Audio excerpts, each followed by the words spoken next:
The year 2025 has been absolutely transformational for the digital transformation in Pakistan.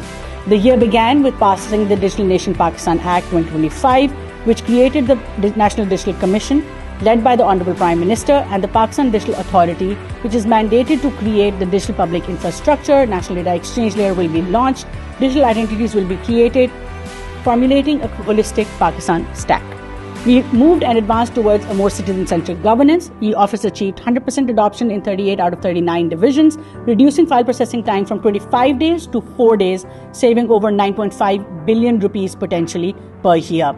Not only that, the real value came from the accountability and real-time performance dashboards that were made visible to the Honorable Prime Minister. The Pak app in Islamabad reached 1.37 million users, processed 1.3 million applications, and collected 22.86 billion rupees over the last 1 year. The National Job Portal registered 510,000 CVs and published more than 33,000 federal government jobs. In healthcare, with the Ministry of Health, One Patient, One ID initiatives handled 813,000 registrations at PIMS, processed 1.5 million labs, reduced report waiting time by 3 to 4 hours, and increased daily OPD capacity from 4,500 patients to 7,500 patients per day, which means 3,000 more people every day will be able to access healthcare. Through smart villages, Asan Khidmat centers, visitor facilitation centers, digital wallets for BISP women, Smart Islamabad via the Pak app, we built the physical backbone that complements the digital services, ensures ease of access for citizens. We strengthened digital sovereignty through Pakistan-hosted systems, delivering services across more than 140 applications, 126 portals, 31 websites, and ministry automations. As a result of all of these efforts, Pakistan rose 14 places in the UN EGDI index. Connectivity is the foundational architecture of any digital conversation. In Pakistan, we crossed 200 million telecom subscribers this year. Mobile broadband penetration reached 60%. 31 million mobile phones were assembled locally, catering to over 93% local demand. 3 submarine cables landed in Pakistan, including Africa 1 to Africa CMEV 6, which will increase our bandwidth live connectivity to the world. We also operationalized our optic fiber backbone from Karachi all the way to China and Central Asia, making Pakistan a digital data transit hub for the region. Radical right-of-way reforms were brought about by eliminating right-of-way fees across the country, which will power our very aggressive national fiberization policy. We finalized the 5G spectrum policy. We enabled MVNO and infrastructure sharing policies. All of these will reinvent broadband and telecom for the next decade.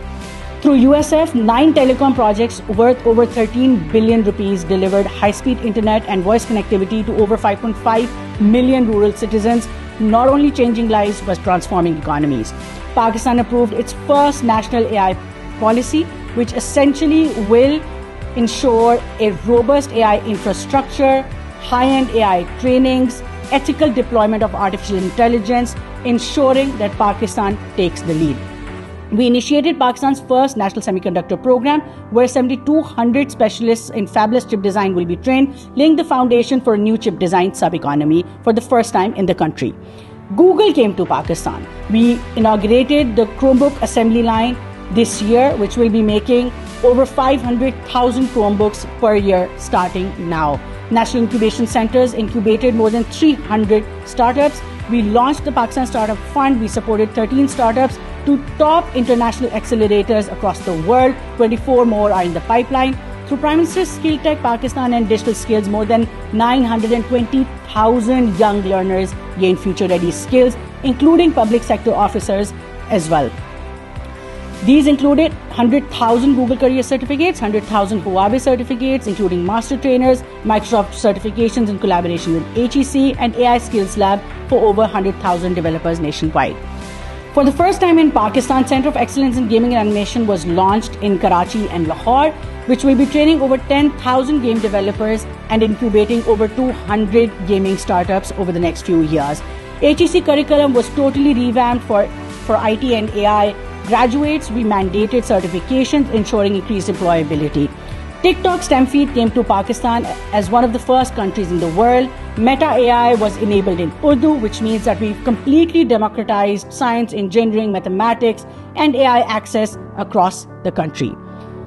As far as our industry goes, its absolute resilience, supported by the leadership of the Honorable Prime Minister, we were able to reach $3.8 billion export mark at the rate of almost 20% growth per annum.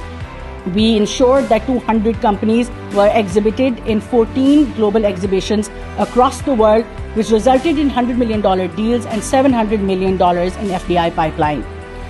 One thing that I'm most proud of is that our women came along. We were able to close the gender gap from 38 to 25% when it came to a mobile internet access. 240,000 women were trained last year. 84 women-led startups were incubated.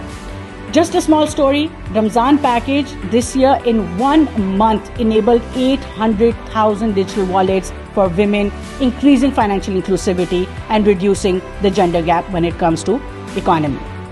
Last but not least, I want to acknowledge the clear vision and leadership of our Honorable Prime Minister, the steadfast support of the Field Marshal, Chief of Defence Forces and his teams, the facilitation of the SIFC, the regulatory support of Pakistan Telecom Authority, and the relentless effort of my team at the Ministry of IT and Telecom, who bulldozed hurdles and turned intent into action. Our strategy is clear. We build the enabling environment, we create the systems, we set the guardrails, we train where needed. We are building not for today, but for the next 30 years. So Pakistan becomes a technology powerhouse, a leader in advanced technologies, and a nation with a vibrant, inclusive digital economy that eradicates poverty and creates prosperity for all. We will walk when we must, we will run when we can, but we will never go backwards ever again. 2025 was the year of foundations. 2026 will be the year of scale, strength, and leadership. Pakistan, Zindabad.